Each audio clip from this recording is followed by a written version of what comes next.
que nous avons le don d'opérer les miracles. Ce don ne s'opérera qu'au jour où tu seras confronté à une situation où, sans l'intervention de Dieu, tout est perdu pour toi. Là où il n'y a plus de solution, là où il n'y a de solution que la solution de Dieu, alors il y aura l'intervention d'un miracle du Seigneur. Maintenant, écoutez-moi bien. Si tu n'es pas encore arrivé au bout du rouleau, ne cherche pas le miracle. Parce que le miracle n'intervient que quand tu es arrivé à la fin. Là où l'homme ne peut plus rien faire, comme dans la condition où notre soeur s'est retrouvée, l'homme ne peut plus rien, il n'y a que Dieu et Dieu a intervenu. Un don d'opérer les miracles. Suivez-moi très bien.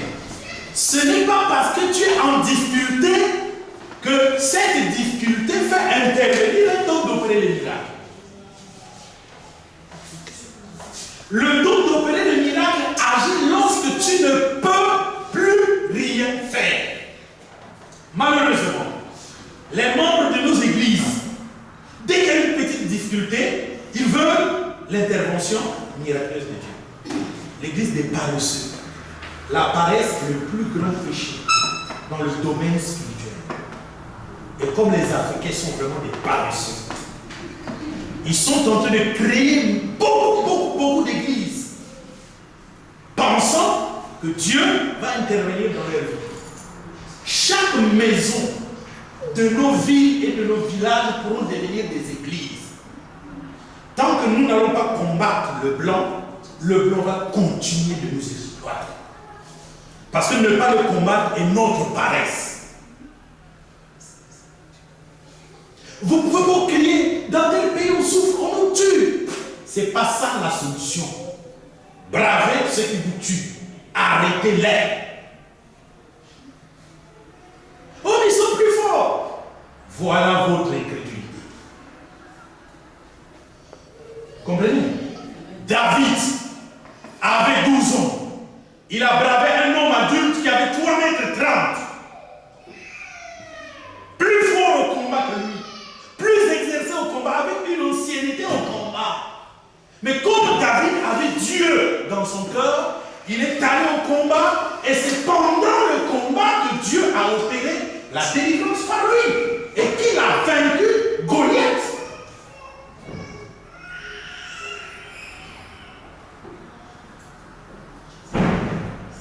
Non, eux, ils ont les armes sophistiquées. Mais vous avez Dieu. Dieu a des armes plus sophistiquées. Dites-vous que l'Afrique est le continent où il y a plus de foi. C'est faux. L'Afrique est comme l'Europe dans l'incrédulité.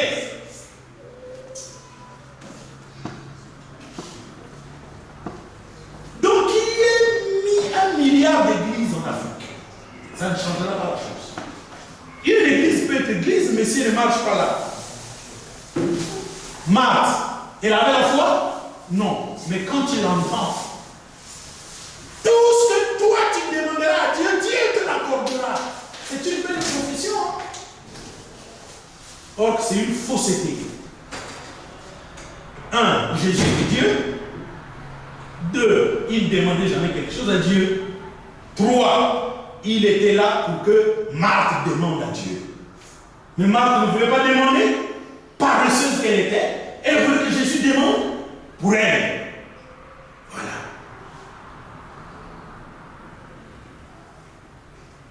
Frère, vous êtes en train de comprendre? Les dons spirituels, vous les avez. Le problème qui fasse que quand vous êtes dans les problèmes, vous ne voulez pas exercer votre foi, c'est que vous craignez l'échec. Si je fais et que ça ne marche pas, restez dans votre condition. Si je fais et que ça ne marche pas, c'est ça le principe du doute. Marthe avait le doute. On lui dit, crois-tu que je suis la résurrection et la vie? Je crois que tout ce que tu vas demander à Dieu, Dieu va te répondre. Voilà le problème. Amen. À un autre, la prophétie.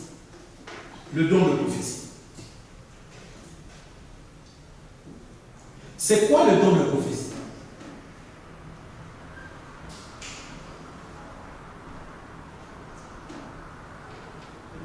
La vision de prévoir des événements qui vont se produire de la santé.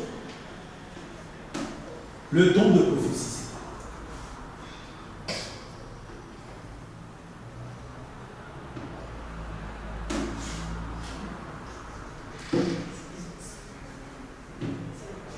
Tu peux continuer de parler si n'inquiète pas. Tu peux. C'est quoi le don de prophétie? Annoncé par des visions des événements qui vont être pour la santé, les membres de la santé. C'est quoi le don de prophétie? Dire à quelqu'un ce qui va lui arriver avant ou après. Le don de prophétie. Cherchez les dons spirituels, vous ne les connaissez pas. Vous comprenez pourquoi vous ne les recevez pas? C'est un message de Dieu. Hein? Un message de Dieu, qui a été ou soit écrit, qui est dans l'avenir. Un message qui va s'accomplir. C'est quoi le don de prophétie? C'est avoir la possibilité de prédire des choses qui concernent soit l'Église ou une personne dans une situation de... Vous voyez que ce que vous êtes en train de définir, vous venez de me définir la parole de connaissance.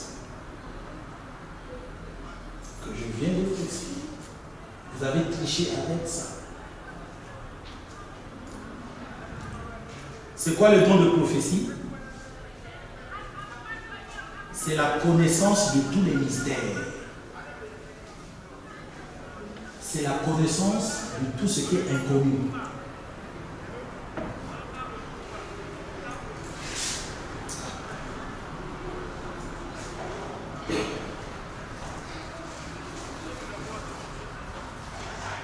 Corinthiens 13, verset 2. Lecture.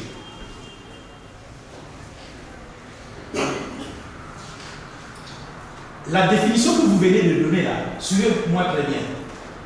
Suivez-moi, frère. La définition que vous venez de donner, c'est la fausse définition sur le don de prophétie. Ce que vous croyez là. D'accord. Voilà. Ce que vous croyez. Donc ce qu'on a fait véhiculer partout.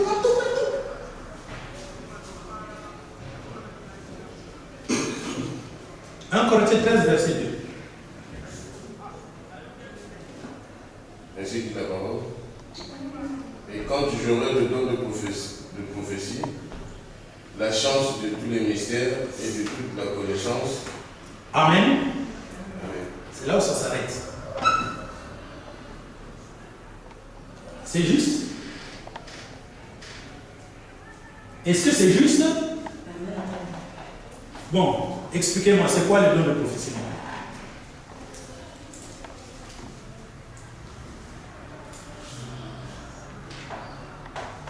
C'est quoi le don de prophétie?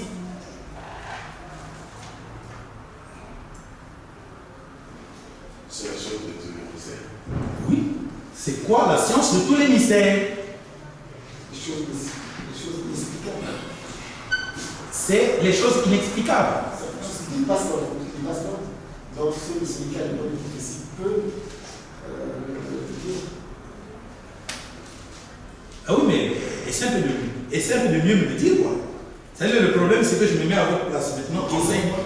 Il y a un mystère nous qui sommes là, on ne peut pas l'expliquer.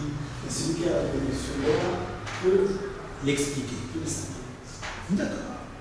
C'est ce que Joseph a fait quand il était dans la prison par rapport au maître de Pharaon.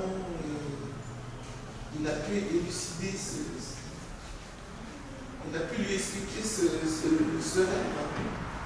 S'il connaissait. ce que Joseph a fait en prison, un rêve, et il a donné l'explication du rêve. J'appelle ça la parole de... La parole de... Hein? La parole de... La parole de connaissance.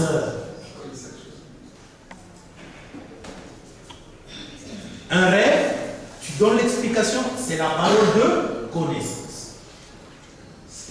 Le don de prophétie, c'est celui qu'a manifesté Daniel. Le roi Nebuchadnezzar a eu un songe, il ne s'en rappelle plus. J'ai eu un songe, mais je ne sais pas ce que j'ai rêvé. Mais ce que j'ai rêvé me trouble, mais je ne sais pas quoi. Alors, pour expliquer ce mystère, vous voyez le mystère, non?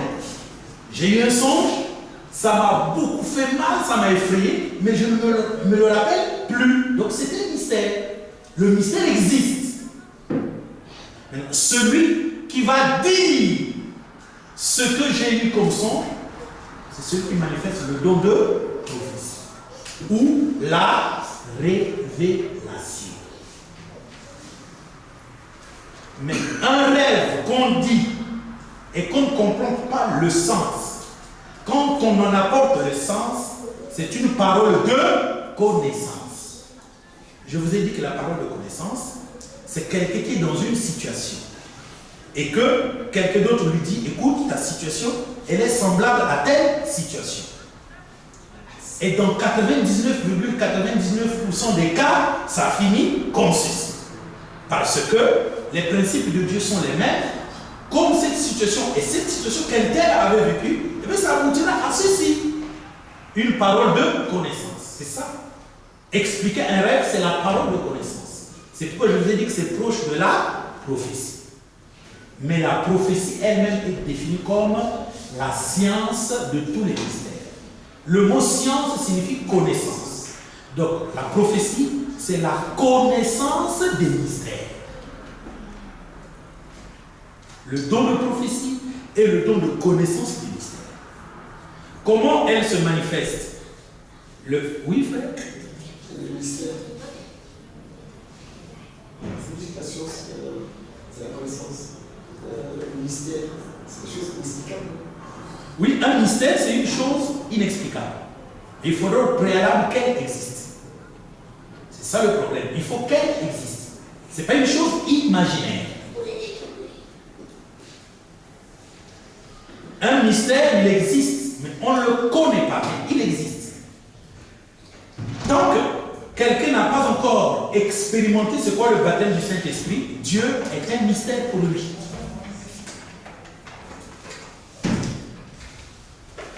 Tant que quelqu'un n'a pas encore reçu, tu es là, tu n'as pas encore reçu l'Esprit, Dieu sera un mystère pour toi. Il existe, mais c'est un mystère. Vous comprenez? Ah, si vous ne comprenez pas, il faut poser des questions. C'est le dialogue. Les Amen, ça ne veut pas dire que vous me suivez. Un mystère est une chose qui existe réellement, mais dont on n'a pas connaissance. D'accord? Elle existe. Oui? C'est possible de rappeler le passage du Corinthien ou le don de prophétie? Ah, mais attends. Le Corinthien. Ah non, ça veut tout simplement dire que tu ne suis pas. Je prends des notes, c'est pas pareil. Donc quand je prends des notes, parfois j'ai pas eu le temps d'écouter. Mais nous sommes là. Tu n'as pas fait ça. Tu irais demander à ton mariage. Moi, je reviens sur ma réponse là. Il avait donné que c'est un message qui va s'accomplir à l'avenir. Frère, un message qui va s'accomplir à l'avenir. Je vous ai dit que c'est la parole de connaissance.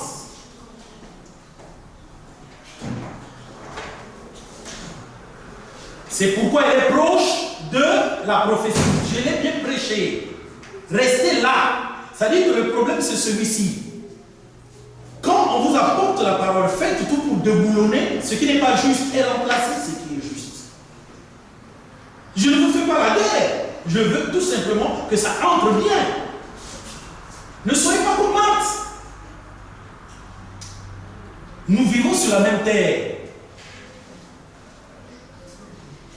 Où nous savons ce que nous tous nous avons reçu sur toutes ces choses-là. Est-ce que je me fais comprendre?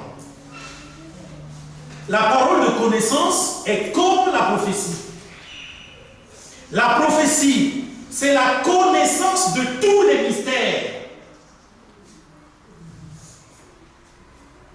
C'est pourquoi vous verrez que la prophétie, c'est dire une chose secrète du cœur de quelqu'un.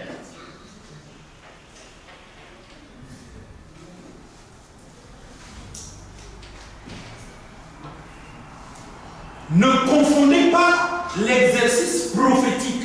Un prophète peut faire usage du don de parole de connaissance ou du don de prophétie.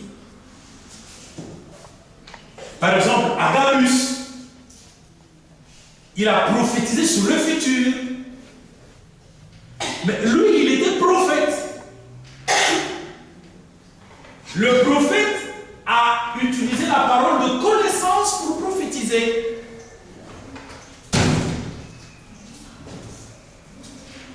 Amen. La parole de connaissance est un don spirituel proche du don spirituel qu'on appelle la prophétie.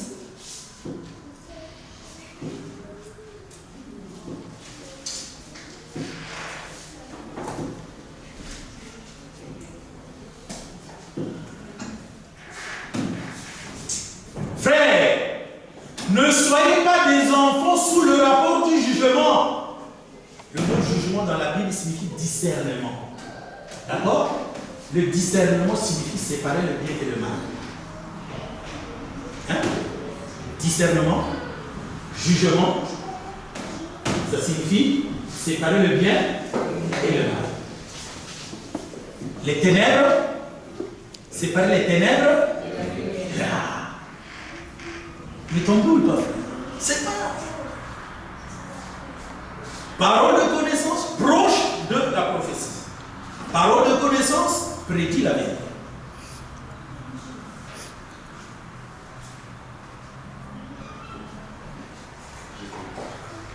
Le don de prophétie, ce que je cherche, c'est comment ça se passe dans l'Église.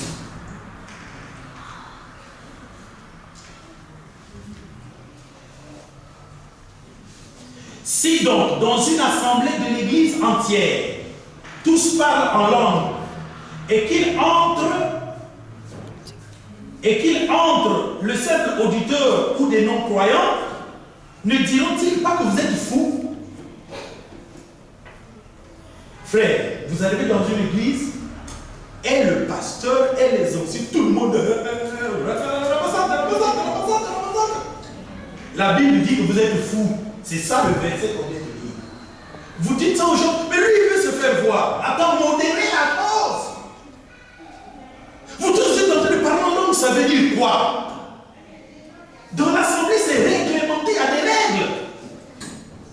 Quelqu'un parle en langue, il faut que la personne qui veut parler en langue se rende d'abord compte que dans l'assemblée, il y a quelqu'un qui interprète la langue.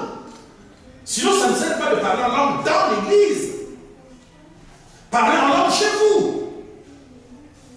Dans l'église, il faut que celui qui veut parler en langue regarde d'abord tout autour et se rende compte qu'il y a là quelqu'un qui va interpréter.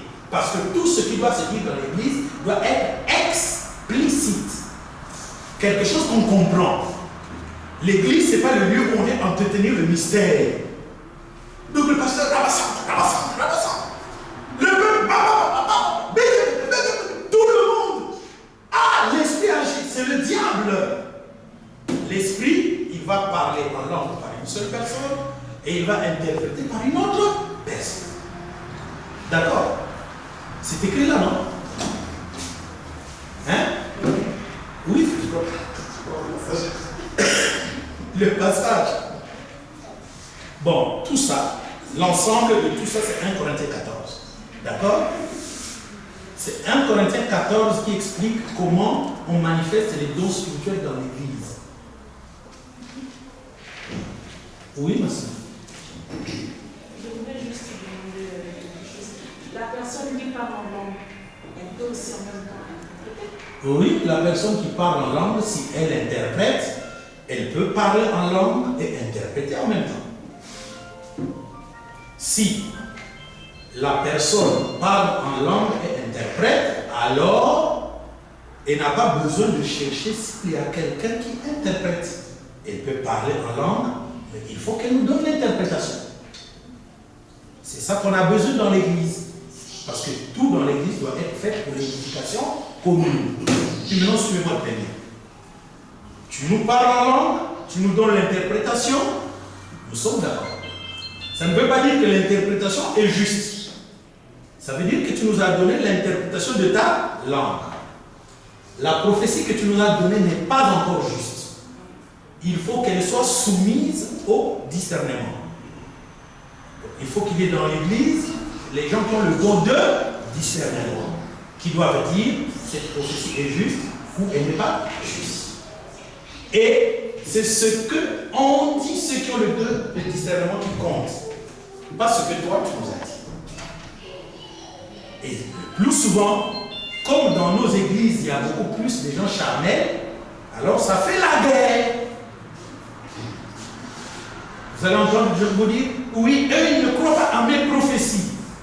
Attends, ce sont tes prophéties, mais arrête-nous de nous donner tes prophéties. Nous avons besoin des prophéties de Dieu.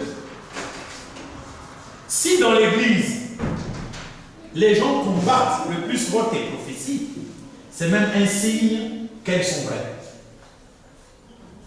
Parce que le commun d'une prophétie, c'est de ne pas être reçu par les gens à qui elle est adressée.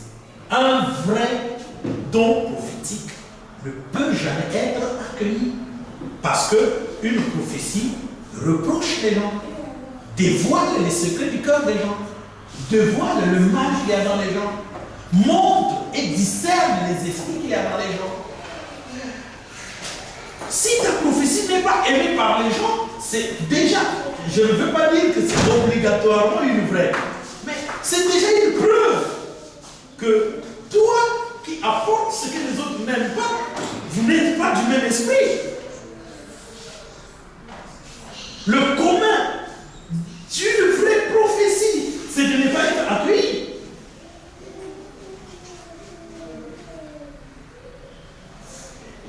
Donc, le problème, c'est le discernement. Et il faut que le discernement aussi soit bien fait.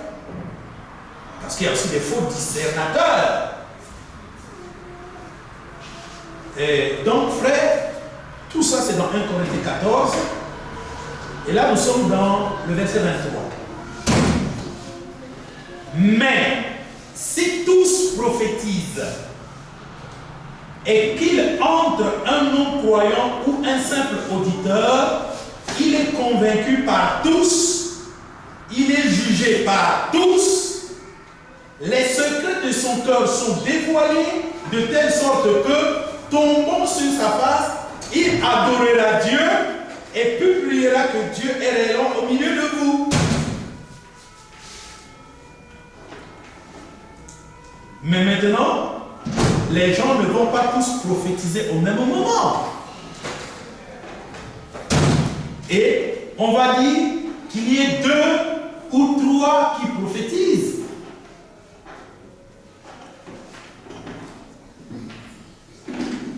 Et qu'on prophétise successivement. S'il y a quelqu'un qui prophétise, pendant que tu prophétises, tu dis des choses. Si quelqu'un d'autre se lève aussi pour prophétiser, toi qui prophétises, sois humble, arrête-toi. Laisse le deuxième continuer. S'il y a un troisième qui se lève, que le deuxième soit tout simplement humble, qu'il laisse le troisième continuer. S'il y a un quatrième que le président de l'Assemblée le fasse taire. Celui-là qu'on appelle vulgairement modérateur. Dans la Bible, on l'appelle celui qui préside l'Assemblée. Donc, il doit se lever. Non, mon frère, toi, arrête ta prophétie. Parce qu'il y en a eu 1, 2 et 3. Toi, tu arrêtes.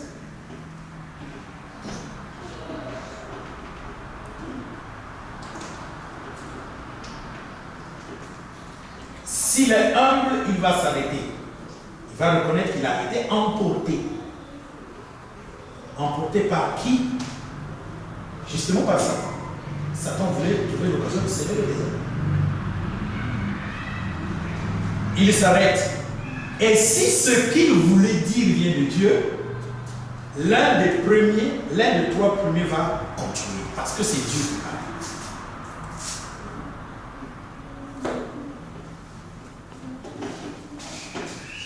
Parce que si ça vient de Dieu, Dieu trouve toujours la bonne occasion.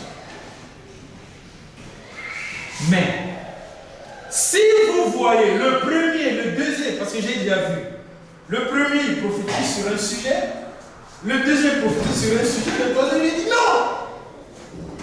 Ce qu'a dit tel n'est pas vrai. Non, arrête-nous cette histoire-là.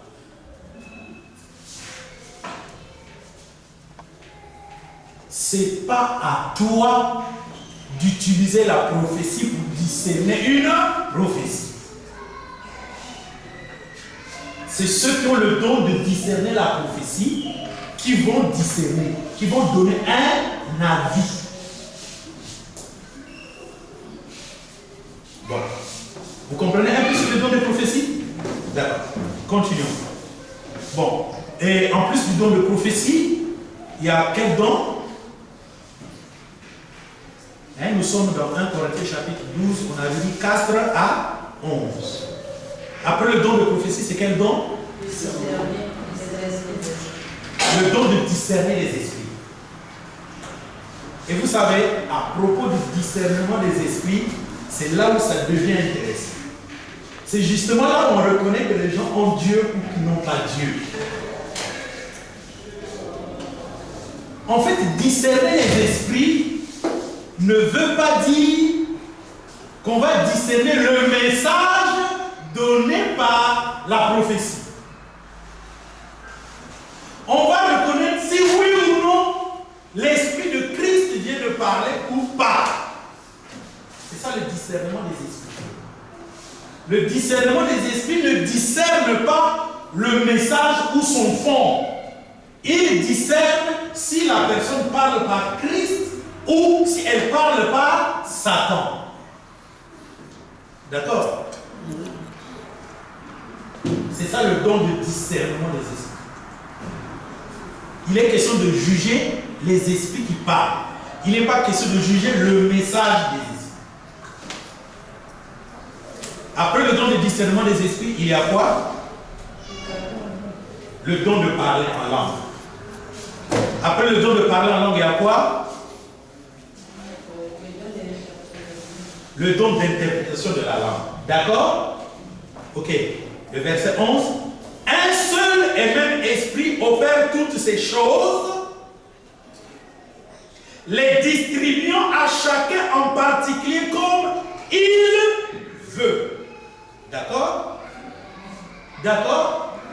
Bien. Maintenant, mes bien-aimés, revenons un peu au départ. Vous avez compris toutes ces choses, n'est-ce pas? Les dons spirituels. Bien. Mais nous avons une église des gens remplis du Saint-Esprit et qui manifestent les dons spirituels. Donc nous prenons ça comme si, nous prenons ça dans le bon sens. C'est-à-dire que des gens qui manifestent bien les dons spirituels. N'est-ce pas? Oui. C'est à ces gens-là que Paul est en train d'enseigner sur l'importance de la scène.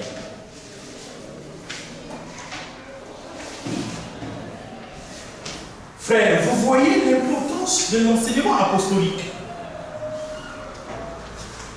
Donc l'enseignement apostolique domine sur la manifestation de tous les dons dont nous venons de parler.